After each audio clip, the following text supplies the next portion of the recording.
This is a newsletter by Lenny Rachitsky dated September 12, 2023, titled A Guide for Finding Product Market Fit, Part 5 of my 7-part series on kickstarting and scaling a B2B business. Welcome to Part 5 of our ongoing series on how to kickstart and scale a B2B business, finding product market fit. If you've come here looking for a step-by-step guide to finding product market fit, you're going to be disappointed. No such guide exists, nor will one ever exist. Finding PMF is too squishy. As Rick Rubin said in his recent book, The Creative Act, quote, "If we're aiming to create works that are exceptional, most rules don't apply." Unquote. However, there is hope. Though there's no formula for finding PMF, you can significantly increase your odds and save yourself a lot of time and heartache by studying the lessons of those who've made it. I interviewed more than 20 of today's most successful B2B founders, and from their stories, I've found a simple framework for moving closer to PMF, signs that you're approaching PMF, how long it should take you to find PMF, and advice for what to do if you aren't finding PMF. Let's get into it. In B2B, it normally takes 2 years to start feeling product market fit. Here's an overview of how long it took 24 of today's top B2B startups to get to. 1. A live product. 2. Their first customer. And 3. Their first feeling of PMF. The median time from idea to feeling product market fit was roughly 2 years. Start to worry if you've been working on your idea for over 2 years and not feeling PMF. See below what that feels like. And start to seriously worry if it's been over 3 years. From a working product to feeling PMF typically took 9 to 18 months. Expect to spend a year or so iterating before you finally have something people want. Most companies got an alpha product out the door in 1 to 3 months. Unless you think you're the next Figma, get your V1 out quickly. A few companies, Figma, Airtable, Slack, took 4+ years to find PMF, but they were the exceptions, and Slack was working on a completely different product, a game, before pivoting to what became Slack. Additional takeaways and surprises from the insights below. If you build it, they will come, if you have strong product market fit. Stop thinking of product market fit as a yes or no question, but instead as a process of finding fit with more segments of the market. Surprisingly, no founders I spoke with used retention as their signal of PMF. It might have been implicit, but if you read the quotes, that wasn't really ever the main story. The journey to PMF starts by finding just one company to truly love your product. One of the most interesting takeaways from my interviews is how often founders never fully felt PMF. Shishir Mehrotra, co-founder and CEO of Coda, described this feeling so well, quote, "My problem with the term is that you always have product market fit with one group and not with the next. The group that you haven't achieved product market fit with is the one you really want to target. It always surprises people to hear that at YouTube, we never thought we had a product market fit. We had 100 million DAUs and almost 1 billion monthly actives, and yet we did not have our desired audience. We had teenagers, but not adults. We were envious of the satisfaction those folks were finding on Netflix, Facebook, or wherever. In my experience, you're always stretching product market fit. I don't think there's a moment where you're done with product market fit." Unquote. You may not feel like you have PMF even when you reach 100 customers. Quote, "I remember with the first 100 or so customers, every customer kind of felt like the last customer we would get, to be honest. We were like, I can't believe DoorDash is using this product. That's incredible. We were so proud. Unlike on the B2C side, there was no sort of viral loop that got going that made us think, okay, we found it. Instead, it really was kind of just pushing the boulder at a pretty steep trajectory uphill, over and over." Unquote. David Shu, founder and CEO of Retool, or at $100 million per year in revenue. Quote, "The fear of hitting a wall and collapsing was always there. Even when we were at 100 million in revenue, there was always this fear that we were suddenly going to crash into a wall and everything would stop. There are all these horror stories in Silicon Valley of these companies who got to 150 or 200 million revenue and then didn't grow. So there was always this fear that it was going to happen to us as well. Your product market fit is always with respect to a particular market. It might be small companies, or medium-sized companies, or enterprises. The small companies don't want your stuff, or the US market doesn't want your stuff, or the Asian market, and so on. Eventually, at some point you become a multi-product company, so then the whole game repeats itself again and again and again. You have to revamp and change things significantly, which is its own challenge." Unquote. Ali Ghodsi, co-founder and CEO of Databricks. In fact, you might never fully feel PMF. Quote, "I never felt at any point of time like, now I have product market fit. I always felt like there was always something for us to improve on, whether it was growth or product or customer care. I'm always seeing what more we can do to solve problems on behalf of our customers." Unquote. Tomer London, co-founder and CPO of Gusto. Quote, "I've spent most of the history of Hex paranoid that we're not at PMF, or there's more to do. I think our vision is big enough and that, at any point, even when I have thousands of people telling us this thing is awesome, I still feel like, yeah, but there's this bigger thing we want to do. I don't feel like we have product market fit for the ultimate vision we have yet, and so that'll take time, obviously." Unquote. Barry McCardle, co-founder and CEO of Hex. Quote, "I don't even know if today we have true product market fit. If you're going down the venture path, what I tell other founders is that anytime you raise, your product market fit is gone, because whatever you raised, the next raise effectively demolished it. You now have to hit the next bar of product market fit. What we have today at the Series A and Series B, I consider it strong product market fit. But that's because we were able to grow into the valuation and what the stature of the company should have been at those respective stages." Unquote. Rick Song, founder and CEO of Persona. PMF, or product market fit, is never a binary yes or no moment. It's instead a gradual process of finding fit with larger and larger segments. As Jory Lalo, co-founder of Linear, describes, quote, "PMF has been so gradual, I might even say linear. There's not just one hump that we got over and thought, okay, now it's clicking. It's more like we're chipping away at these obstacles and getting more and more people interested. It's more like, oh, this is really working for certain segments." Unquote. A guide for finding product market fit. Though you may never feel everlasting product market fit, you need to start somewhere. I asked every founder when they first felt product market fit, and their answers fell along a spectrum that provides a useful guide to finding ever-increasing PMF. Step 1. Get one company to love your product. Step 2. Get one company to pay a meaningful amount of money for your product. Step 3. Get more than one company to love and pay for your product. Step 4. Start noticing a shift from push to pull and organic growth. Step 5. Keep growing consistently.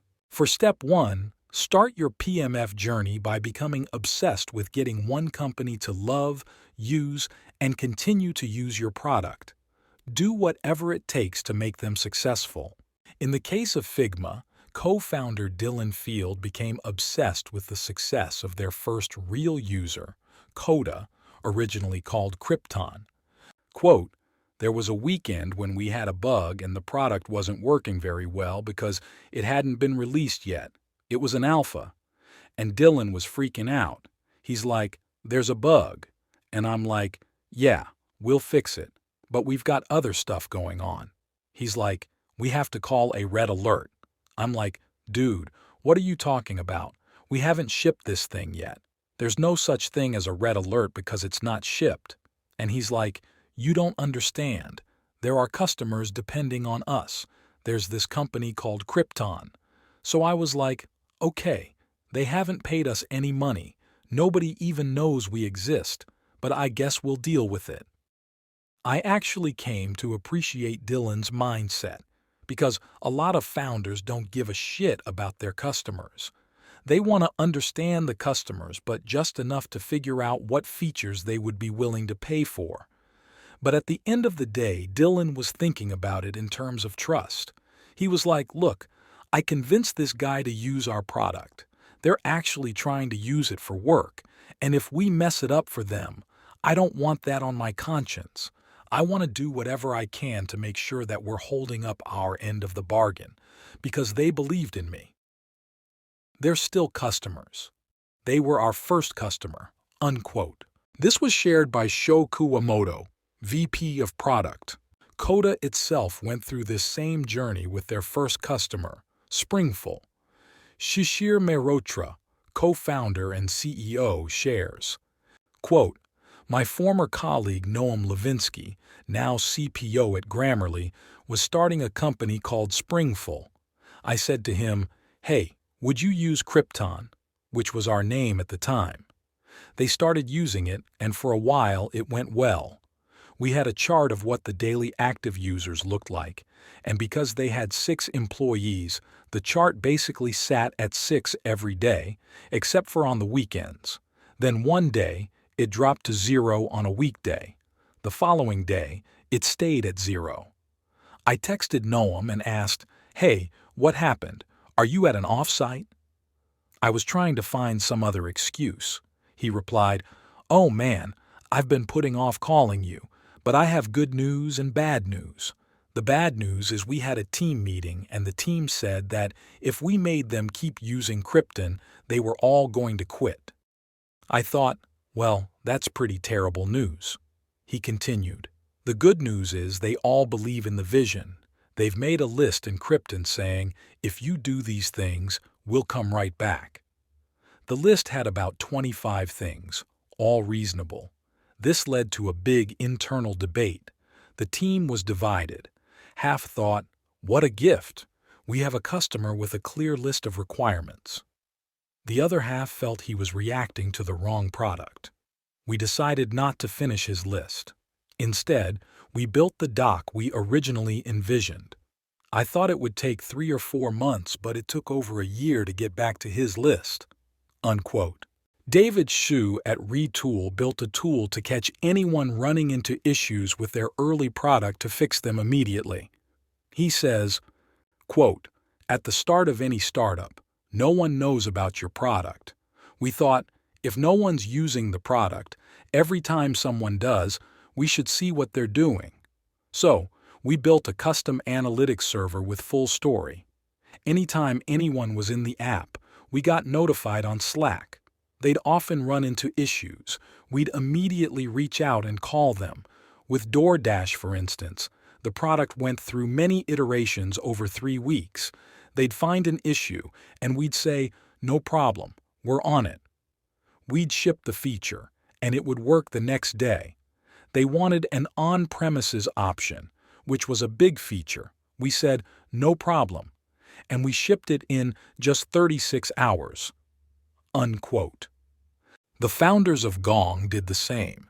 Ilan Reshef, co-founder and CPO, shares, quote, during the beta process, we recorded users' screens using Gong. I would spend 2 hours daily watching people interact with the system.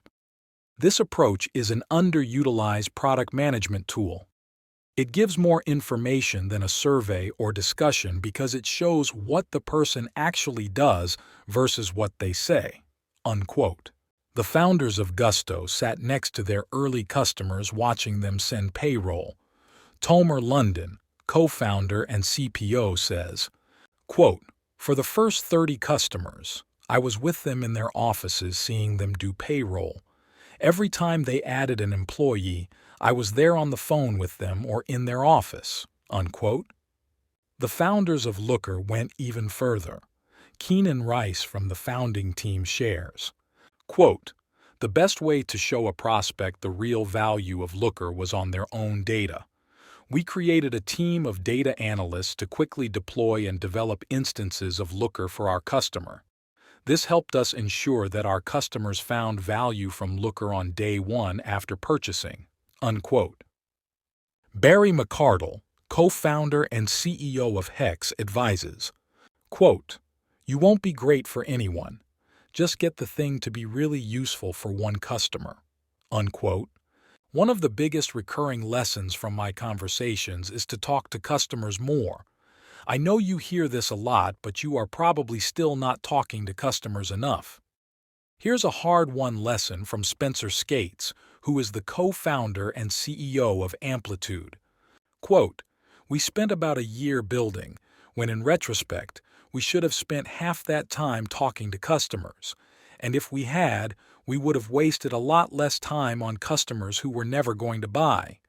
The biggest thing I will tell founders is, you have to spend half your time talking to your customers. If you're a B2B company, that means becoming a salesperson. Figure out how to spend the collective time of your founding team.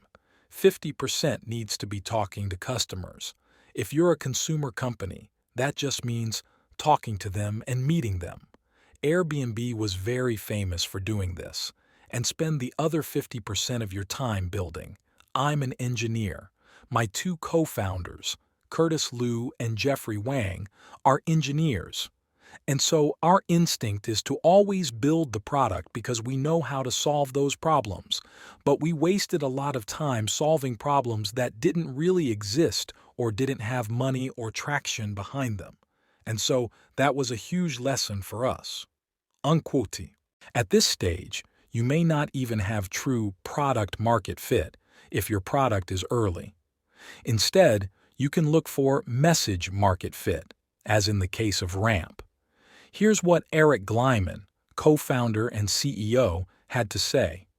Quote, "When we launched in mid-2020, I think we had message-market fit.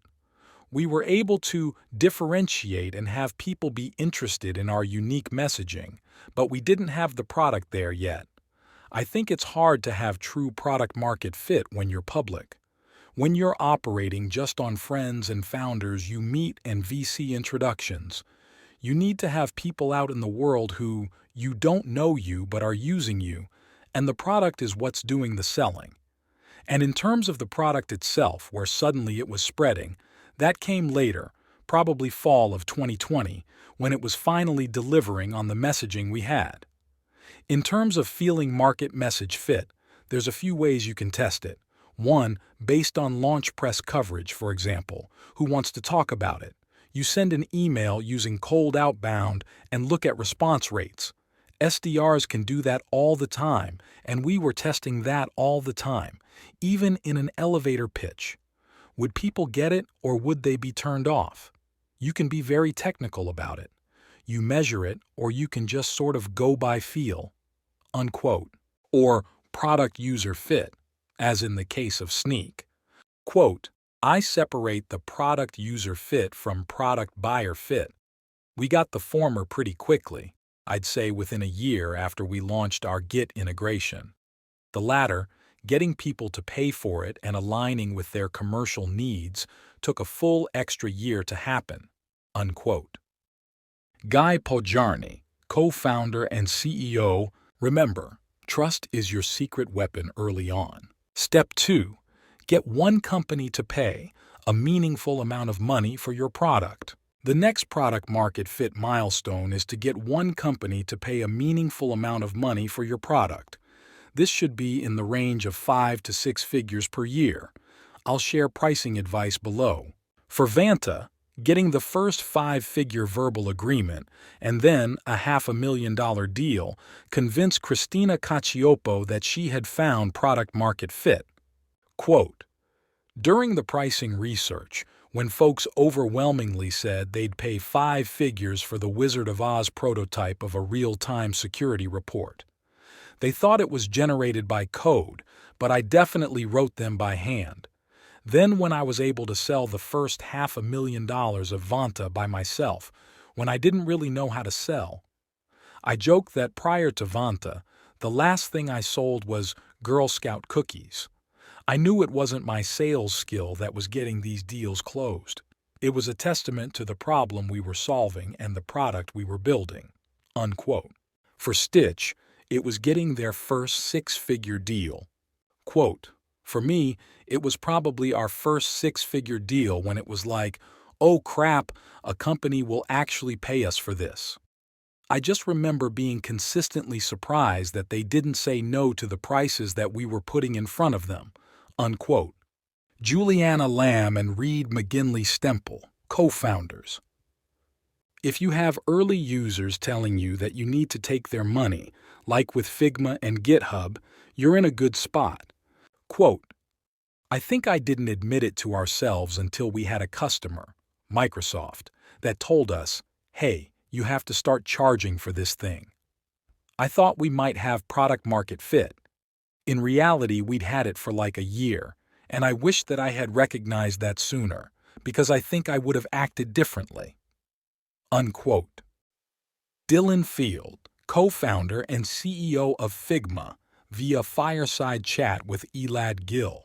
Quote, "When we launched our private beta, we were offering it for free. To our surprise, users started writing to us asking, can we pay for this? They liked it so much, they wanted to pay for it. That was the first sign this was going to work." Unquote. Tom Preston Werner, first CEO and co-founder of GitHub. When thinking about pricing, the best advice is to charge more than you think you should. Quote, "I was talking to this company called Super Lucky Casino. I went through the demo and the whole pitch, and we got to the end of it, and they asked me a question I'd never been asked. They're like, 'This is great. How much does it cost?' And I'm like, holy shit, someone wants to pay money for the software I built. I am blown away. And the first thought that popped into my head was like, okay, what's say supposed to cost? I'm thinking $50 a month. But then I remember Patrick McKenzie's advice, which is charge more. So I'm like, all right, what's the biggest number I can think of? Well, let me double that number. So maybe $100 a month." Then I thought, wait, no. Let me try adding another zero to it. I said $1,000 a month. And the guy who we were pitching, the CTO of Super Lucky Casino, was like, holy smokes, wow, that's so cheap, amazing. And I'm like, oh my God, all my dreams have been fulfilled. Someone wants to buy the software that I wrote for $1,000 a month. This is incredible." Unquote. Spencer Skates, co-founder and CEO of Amplitude. And it goes without saying, if these early customers leave, they don't count. Retention is key, especially early on. Step 3. Get more than one company to love and pay for your product. The subsequent phase in your journey is to have multiple companies investing in your product. For a majority of founders, reaching between 3 to 10 paying customers was the defining moment when they felt they had genuine product market fit, PMF. For Amplitude, Spencer Skates believed they achieved PMF after they onboarded their initial half-dozen customers, and each at progressively higher prices. Quote, "After our first customer, Super Lucky Casino, signed, came KeepSafe, which we sold for $2,000 a month. Then it was The Hunt for $3,000 a month. And then we sold to Here Maps, which is a division of Nokia, for $4,000 a month. And then we did a few more deals. Rdio and QuizUp were the two big deals. Those were $10,000 a month. We were really cranking. We got from 0 to $1 million in annual recurring revenue in less than 9 months. And so that was really where we started taking off." Unquote. Gong felt they had achieved product market fit when 11 out of their 12 design partners opted to purchase the product. Quote, "We had 12 design partners. We gave them the software in January. In May, we made a decision to tell them the betas were over and that we'd start charging for it. Out of 12, 11 ended up buying. So that's a pretty big signal. By the way, the reason why we decided to charge money is that during beta, the product wasn't always working very well. It wasn't robust in any way or form, and people were complaining left and right when it wasn't working. So we were like, well, if they are complaining that it doesn't work, that means they care. If my iPhone doesn't work, I freak out. But if home speakers don't work, I don't give a shit, just like whatever. So that gave us the confidence that at least they use it. Then we went to charge money for it. With 11 out of the 12 buying, it should have been obvious. But it wasn't obvious to us. It was like, how come the 12th didn't buy it? We later learned that the 12th one's CRO left while we were doing the beta, and they bought Gong a year later and are still a customer. One of 11, the salespeople at one point decided they didn't need it and turned it off. A day later, we got a call from the CEO saying, "Who the fuck told you to turn it off?" That's the type of feedback you want to hear to feel like you have product market fit. Unquote. Aylan Reshef, co-founder and CPO, for both Zip and Persona, the realization of PMF dawned after securing their 10th customer. Quote, I don't think we felt PMF until we had our first 10 customers live and very successful. This took just over a year from the time we committed to the idea. I distinctly remember a deal where our champion cried because her manager hadn't approved budget for Zip. She actually quit her job because of it, and is now a customer. That was a telling moment, unquote. Rujul Zapards and Lu Cheng, co-founders. Quote, in the early phases, the only really meaningful measure of product market fit is whether you can close more than 10 customers, and you think you can close more. Unquote. Rick Song, founder and CEO, with each new customer acquisition, your confidence in your product's uniqueness and value should grow, and you should begin to sense a market demand pulling you forward. Step 4. Start noticing a shift from push to pull and organic growth. To read the rest of this newsletter, subscribe to Lenny's newsletter. Thank you for listening, and please subscribe for more insightful business, leadership, and personal growth content.